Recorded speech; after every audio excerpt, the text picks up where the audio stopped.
Hi, this is BB. Um, so yesterday I had ordered some. A few days ago, I had ordered some.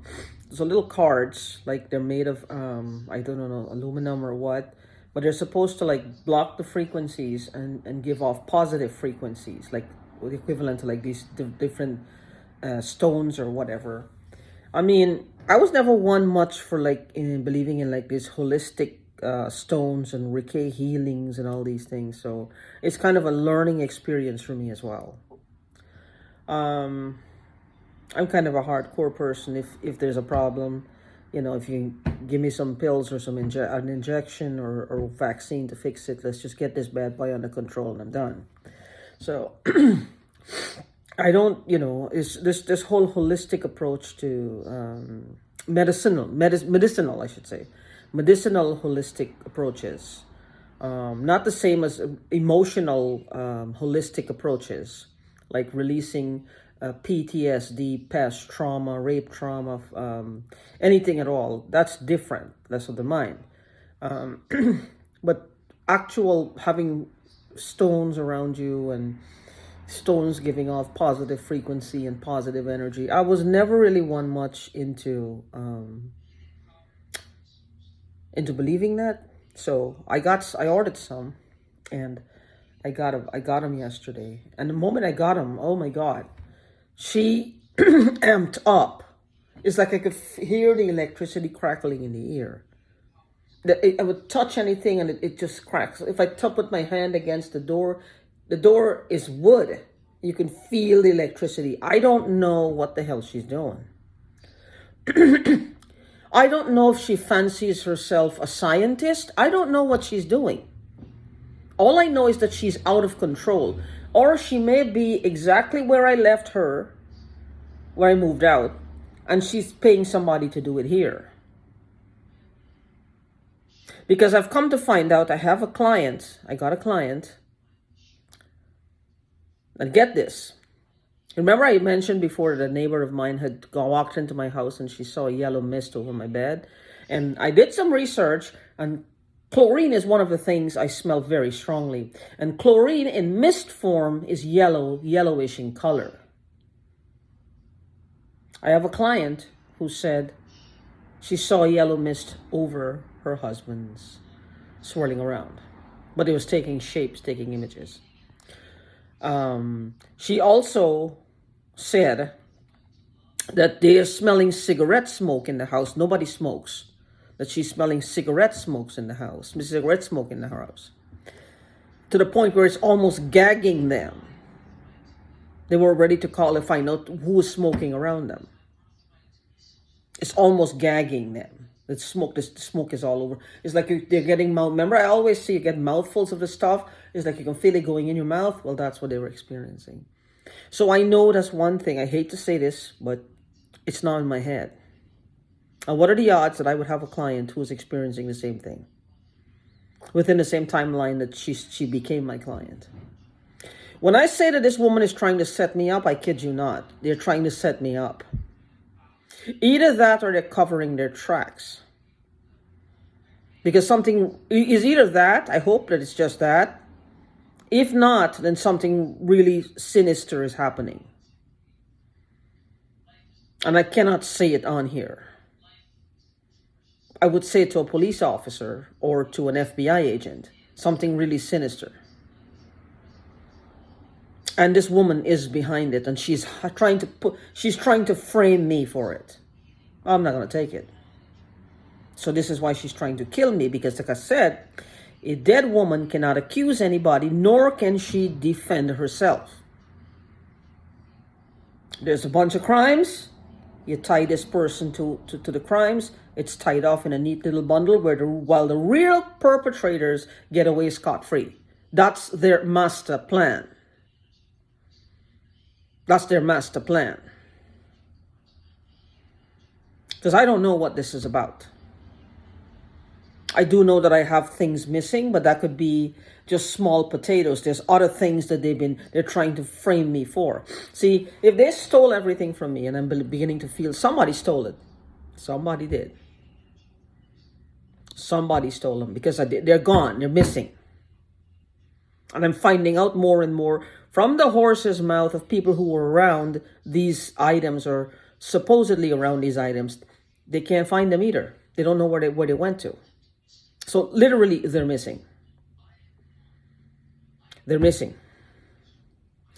So aside from that is, I don't know if they stole, right? They stole it.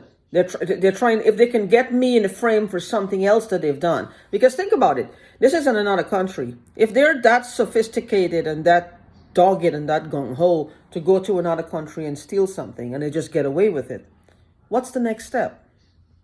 What else are they not going to do? For them, that's like a win. For them, that's like something that says, whoa, look at what they can do and not get away and get away with it. This is their premise. This is what's floating in their heads. Just like you and I would get a promotion, or we build a website and we start to get clients, we start making money, or we do something that fills us with a sense of elation, a sense of joy, a sense of happiness, a sense of accomplishment. That's what they consider accomplishment. The more crimes they can get away with. You see, it's the same thing. They have ambition too. Their ambition is to become bigger criminals, get better at what they do. That's their ambition. That ain't no joke. That's not me being sarcastic. That's me being truthful to the best of my ability. That's a straight up truth. They're getting better at what they do too, because it's running unchecked. So here, if you look at somebody the wrong way, somebody file a harassment suit against you. But what they do, the things that they do, because they're doing it in what people call covert methods. It's covert methods. It's kind of hard to follow, kind of hard to trace, kind of hard to, if they're not right there in the moment, what are you going to do? But I bet you if we get mad and go sit down under their window, because if you know who your perpetrator is and you do the same thing to them, they will have you arrested in a heartbeat. Then it'll say you were the one doing that to them for a long time. These people are not nice people. Because you got one person, mostly because you will find most of us are lucky if we have a partner or a friend or a family member who actually is in sync with us, that they actually believe us that this is happening. That's the first thing. If you do, you consider yourself lucky. Most of us are completely isolated from friends and family because they think that we're crazy too.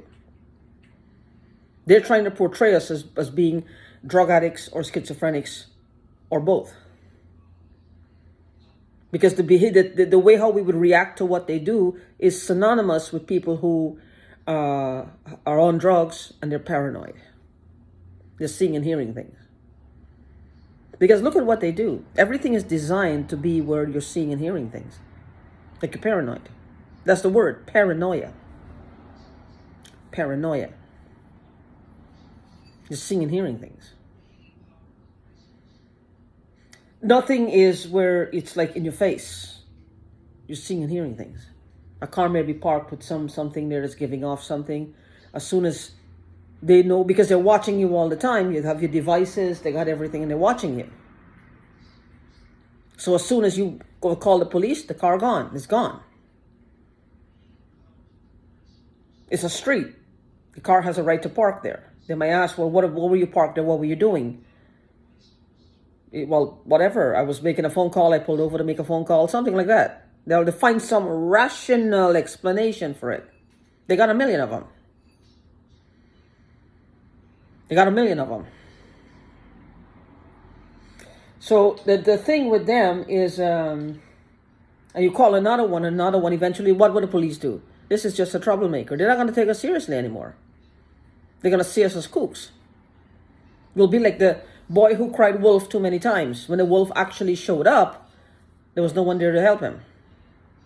And the wolf killed him. So when it comes to these things that they're doing, because of the covert nature of it, it's kind of hard to prove. And of course, I'm preaching to the choir because you already know that. But I'm just looking at how they're progressing in what they do. But when I got that feedback from my client, of course, I didn't tell my client, my personal business, but I think I'm going to have to report it. Because it seems like too much for it not too much of a coincidence to not have some relation to what's happening to me. She said she was seeing shapes around the person, like the mist was taking shapes. What I believe is whatever these mouthfuls of this cigarette smoke, they're hallucinogens in those gases to alter your perception, to alter your reality. So they gave her a double whammy. So she started to see that. I don't use hardcore drugs. I never use them. So they can spray them, right? I'm not going to react to them the way they want me to because I don't have anything to compare it to. And besides, I don't really do drugs. There's a part of my brain that does not get drunk, nor does it get high even when I used to smoke pot. It doesn't. It always stays sane and sober. It doesn't dig the drug scene or the alcohol scene. Doesn't care about that. It's too logical for that. So I don't know. I don't know what is this about, but I'm guessing this is what they do. I mean, when is this going to stop? When is this going to stop? How long more this has to continue for before somebody actually do something? Let's get into the mentality of somebody will have to do something. Maybe it's because all of us are feeling it's out of our hands, it's out of our control.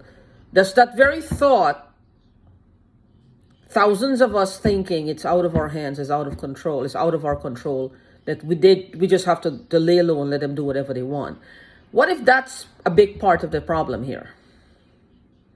That we're actually creating a reality where the asylum that we live in is being run by the inmates. What if we are creating this? Maybe it's time for us to change this and start changing that belief, plant that seed that we are stronger and law enforcement is taking notice of this and is getting us the justice we deserve, even if it's just to get them off our backs and out of commission completely so they don't hurt us or anybody else. Maybe it's time for us to start shifting our thinking to where instead of feeling hopeless and helpless, we are hopeful till we become certain that this is going to come to an end. Stop giving them all the power. Because we create our own reality. And if our reality is saying that we are slaves and they are our owners, guess what's going to happen? It's going to turn out that way. More and more and more. So maybe it's time to stop and turn this around. A different mindset will bring a different reality. God always gives us what we're vibrating. This is why sometimes we ask for something, we don't get it. Because we want the thing, but the vibration of not having the thing is stronger.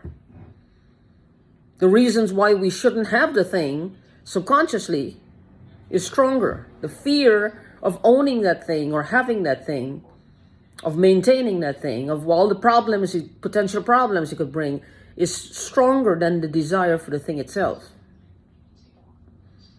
So let's change that around. Let's get a little more optimistic, even in the face of adversity. I know I say this before, and then she hammers, and then I fall back. She's taken it upon herself to do this.